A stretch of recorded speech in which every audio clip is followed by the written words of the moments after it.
Alors, le corrigé du mini-test, question par question, la première chose qu'il faut savoir, c'est que c'est pas tout le monde qui a les mêmes valeurs. Donc, par exemple, le 0,196 kg ici est différent d'élève en élève. Mais la démarche est la même, peu importe les chiffres que vous ayez. Donc, vous n'allez pas arriver exactement au même chiffre. Alors, pour la question 1, on vous demandait combien de moles d'hématite, l'hématite c'est le Fe2O3, sont nécessaires à la production de 0,196 kg de fer. Alors, tout ce qu'il y avait à faire, c'est de transformer en fait, ça, c'est égal 196 grammes en réalité. Puis, une mole de fer, c'est 56 grammes par mol. Donc, on divise la masse par la masse molaire atomique, dans ce cas-ci, de 56 grammes par mol. On trouve 3,5 moles. Le rapport stoichiométrique est de 1 mol pour 2 mols. Donc, je vais avoir 1 fois 3,5 divisé par 2. Donc, 2 fois moins de moles d'hématite, 1,75. L'autre question, quelle masse de CO2 sera produite par 1,8 mol, dans mon cas, moi c'était ça, 1,8 mol d'hématite?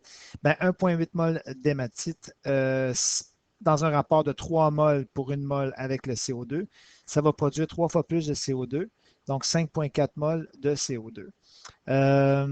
Donc 5,4 mol de CO2, ça représente quelle masse? Le CO2, sa masse molaire moléculaire est de 44 grammes par mol.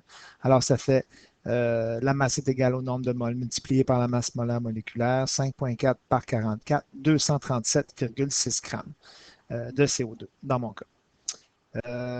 Donc voilà pour ça.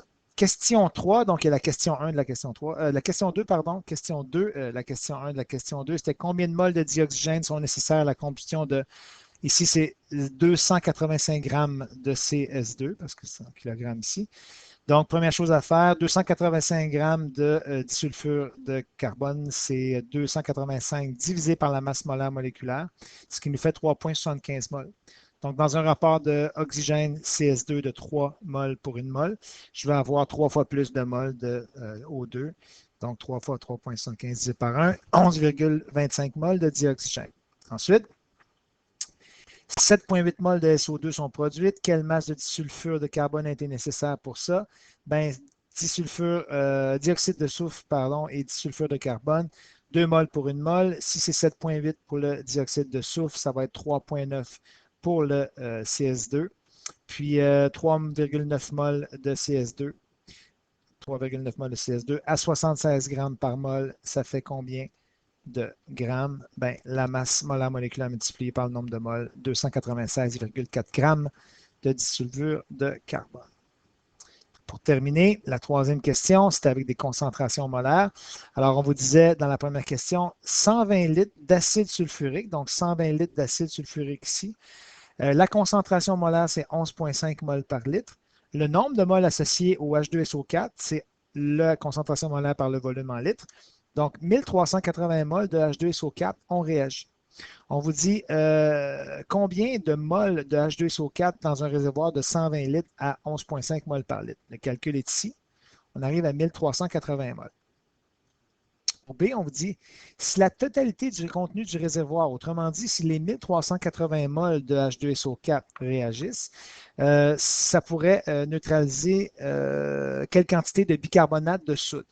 Alors, si vous regardez ici à droite, l'H2SO4 pour le bicarbonate de soude, c'est 1 mol pour 2 mols. Donc, si j'ai 1380 mols qui correspondaient à la quantité de H2SO4 ici, si j'ai 1380, je vais avoir 2 fois plus de mols de NaHCO3. Puis combien ça pèse, ça? Bien, à 84 grammes la mol. Alors, j'ai fait 3 fois l'oxygène, plus 12, plus 1, plus 23 pour le sodium. Ça fait 84 grammes par mol pour cette molécule-là. Donc, à raison de 2760 mol, 84 grammes par mol, 231 840 grammes, ce qui fait 231,4 de 0,84 kg. Et la dernière, et la question C, question 2 en fait, de la question 3. Bon. Quelle quantité d'eau est libérée lors de l'utilisation de 420 grammes de bicarbonate de sodium à des fins de neutralisation? Bien, ici, je fais un rapport de stoichiométrie par masse, ça va plus vite. Le bicarbonate de sodium par rapport à l'eau, c'est 2 mols dans l'équation, si on regarde. C'est 2 mols pour 2 mols. 2 mols de NaHCO3 vont donner 2 mols d'eau. Alors, 2 mols de NaHCO3, c'est 2 mols fois 84 grammes par mol. 168 grammes vont toujours donner 36 grammes d'eau. 2 mols à 18 grammes par mol. Si j'ai 90 grammes de H2O, pardon, si j'ai 420 grammes de NaHCO3, ça va me donner combien de grammes de H2O? 90 grammes de H2O, autrement dit 90 millilitres de H2O. Voilà, c'est tout. Merci.